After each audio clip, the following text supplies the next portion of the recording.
Hello, something guys and gals. This is something guy number two. Sorry that I am wearing a very bad shirt. So I was trying within the process of work and getting parts for my car to make a video talking about the whole disclosure with Bioshock Infinite. I was trying to do a screen recording of me playing Heroes 3 where I pretty much just kind of ranted about it while I was playing it.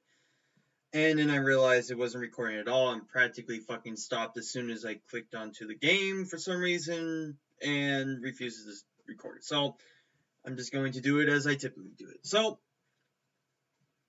I had just a few weeks ago I had pretty much gone through an entire playthrough of Bioshock Infinite. I pretty much did not sleep. I pretty much played through for the rest of the night, and I was already, I think, like halfway through the game, and it was an amazing ending. Just to inform people, there might be some spoilers ahead because I want to go into analysis. So, to sum it up, the ultimate moral and synopsis of this game is that your choices don't matter. There's always going to be this particular set outcome. Like there will be a sequence where you're going to go through different doors or otherwise realities, also known as tears throughout the game. You can use tears to manipulate certain things around the world to help you combat your enemies. Like you can open a tear to some like volley gun ammo, or open a tear to some freight hooks so you can get a like higher ground or better vantage point, or you can open a tear to a turret that'll be automatically on your side once you activate the tear. But yeah, it's pretty much a big conceptual thing about how all these choices always lead to the same outcome.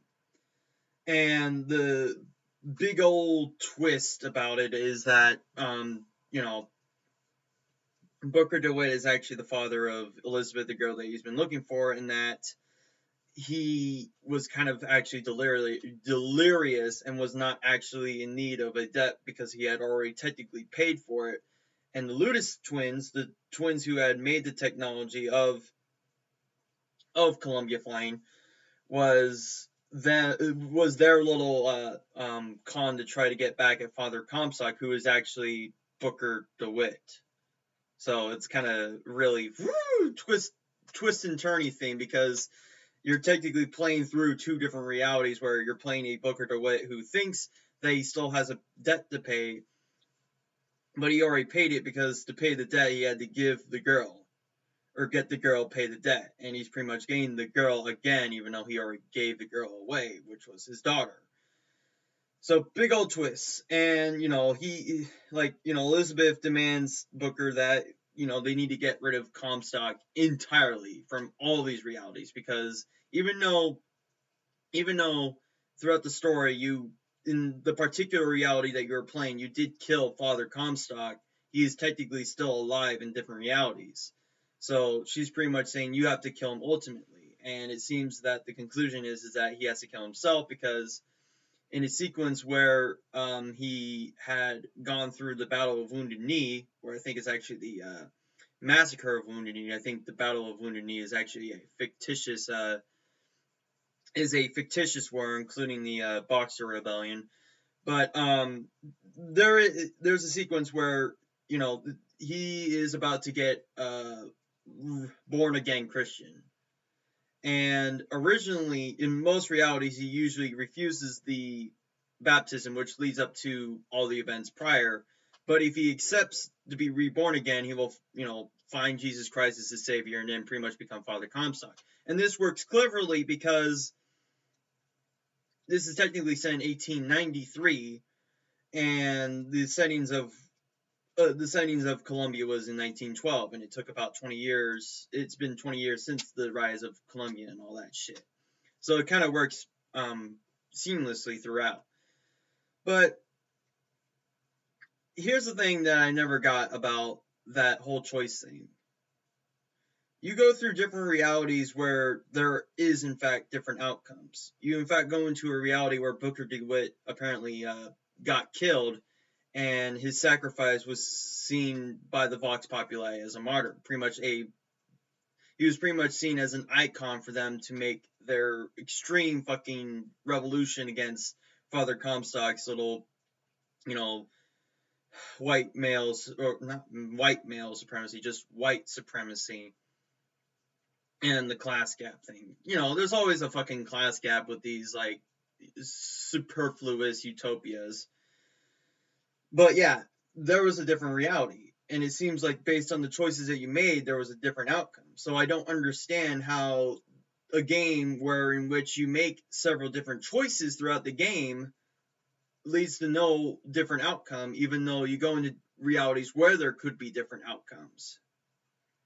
So it seems like there's some inconsistency with that. I mean, yeah, they were saying, yeah, you can.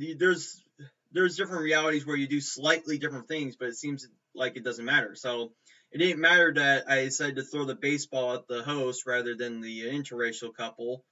It didn't matter that, you know, I just decided to verbally demand the person the tickets to the airship rather than putting them at gunpoint. It didn't matter that I decided that Elizabeth should wear the bird for the necklace rather than the cage. And none of that mattered at all. I thought it might have, that there was some kind of deeper symbolism going on, but it turns out there wasn't. People have concluded that there's no change in the ending based on all the choices you make.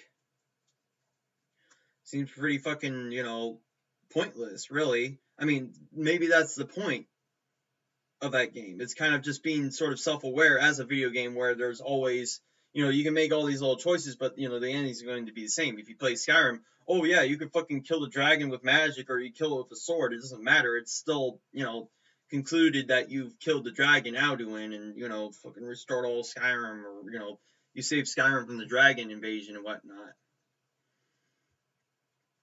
But, you know, if that was the point of that game, then why was it that there was sequences in which you could see different outcomes, where Booker DeWitt was already killed, and that the Vox Populi are fighting against Father Comstock, who technically is Booker DeWitt of a different reality. So, I don't know. I might be wrong about this. I might have looked over things. I mean, I really just want to play the game again and just do the exact opposite of the choices and see if there's any kind of like incoherency with my first playthrough, because it was a really thought-provoking game, a well thought out, you know, endearing ending. I'm just, you know, questioning the consistency of, you know, choices don't matter, the outcome's always the same. It's like a, you know, a die with all the faces leading to one. It could be a different one, but it's always one. So if you have any questions or comments to possibly explain why my little thesis is wrong, go right ahead. I don't mind. I'm not gonna fucking disable them for harassment.